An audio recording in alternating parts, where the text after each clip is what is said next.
Low carb maha blanca. Ito ay keto-friendly recipe. Kasi ako ay nag-crave ng matatamis.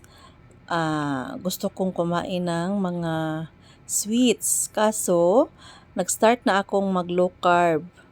So, gumawa na lang ako ng low carb maha. Ang mga sangkap natin, 4 cups na coconut milk, 2 tablespoon ng sweetener. Yung sweetener na ginagamit ko is stevia. Tapos, haluin lamang natin siya. Tapos, ilalagay na natin ang ating all-purpose cream. Kung makikita nyo, yung all-purpose cream na nilalagay ko is medyo matigas pa siya. Kasi, nilagay ko siya sa freezer. Kaya medyo matigas pa. Anyway, ano lang naman yan matutunaw lang naman din yan. Kasi, yung yung medium heat lang yung ginagamit ko sa pagluluto nito ha.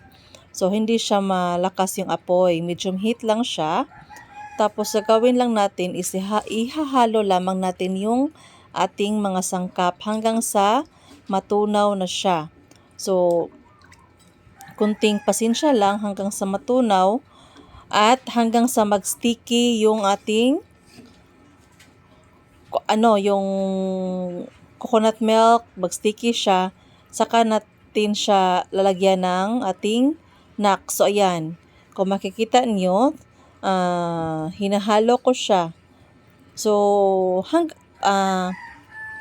while doing this pala, sa gilid, may ginagawa rin akong photo cheese. So, it's a little bit, hirap sa akin kasi may tumatanggap din ako ng pa-orders na photo cheese, cake. Tapos nag-start ako mag-low carb. So, parang medyo mahirap. Yung yung maha pala natin is nilagyan ko siya ng cheese. Yan, kung nakikita nyo, nilagyan ko siya ng kunting cheese para ma-feel ko talaga yung cheese. So, yan yung ginagamit ko na sweetener, stevia. So, tapos yung cheese ko is Magnolia yung ginagamit ko. Tinitingnan ko, lang kasi siya, yung advisable na cheese is yung sa Magnolia kasi maliit lang yung carbohydrates niya. Makikita nyo yan sa likod. Nakalagay doon kung ilang grams lang yung carbohydrates ng Magnolia cheese. So, yan yung ginagamit ko. Tapos, itong ginagawa natin is hahaluin lamang natin siya. Ayan, kumukulo na siya. Tingnan lang natin kung mag-sticky na yung ating coconut milk. Saka natin lalagay yung ating unsweetened na gelatin. So, ayan, pinapakulo ko lang siya. Tapos, kung sa tingin nyo, pwede nang ilagay yung ating gelatin, unsweetened gelatin ha, yung Nax. Nax yung ginagamit ko. Pwede natin siyang ilagay. So, kayo yung makakatansya sa ginagawa nyo kung pwede na ba nating ilagay yung ating gelatin.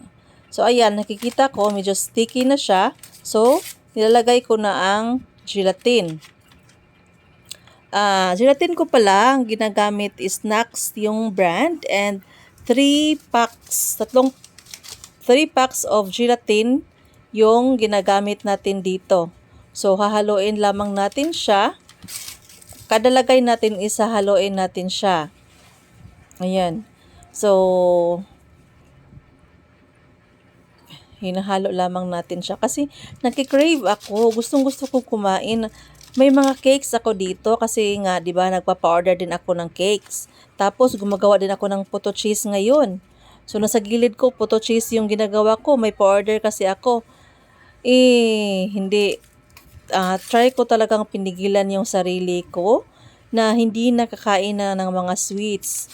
Kasi nga, because of yung health ko kasi. So, nag-try na talaga ako mag-low carb. So, para mapigilan ko yung cravings ko doon, is nagluluto na ako ng maha. Ito. Kasi may ingredients naman ako na available dito. So, yun na yung ginagawa ko para kahit papano mapigilan ko yung cravings ko at hindi ako makakain ng aking mga niluluto. So, ayan, pagkatapos nun, ng ating gelatin, nilalagyan ko naman siya ng coconut flour. 1/4 cup of coconut flour. Wag mong biglain ang paglagay ng coconut flour. So, ayan, unti-unti lang yung paglalagay ng ating coconut flour. Tapos, haluin natin.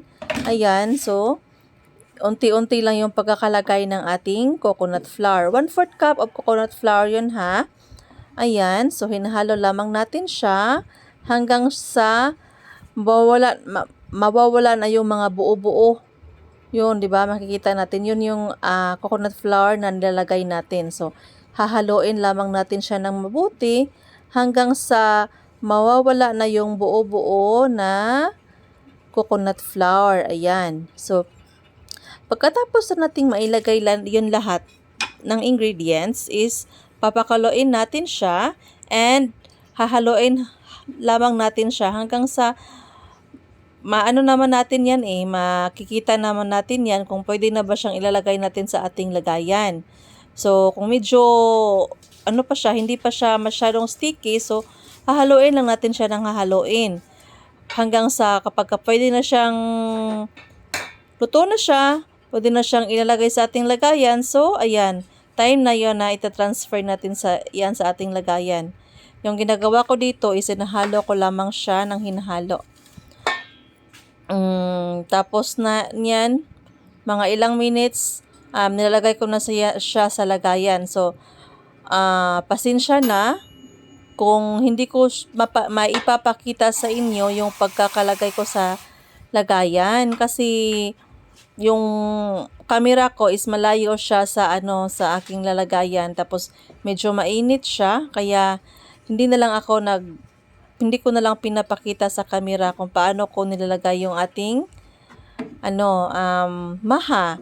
Nagawa ko pala dito is at tatlong 500 ml na yung transparent. Yan, 500 ml, tatlong 500 ml. So, lagay mo lang yan sa ref, chiller mo lang siya, para anytime kung nagki-crave ka, pwede mo siyang kainin. Ayan, so, yan yung tapos na. Nilagyan ko siya, na-chilled ko siya for around 4 hours in the chiller. And then, ayan, pwede na siyang kainin. Ayan, nilalagyan ko siya ng cheese. So, di ba? Perfect sa ating naka-low carb intermittent fasting diet. So, in time of feasting, pwede natin siyang kakainin.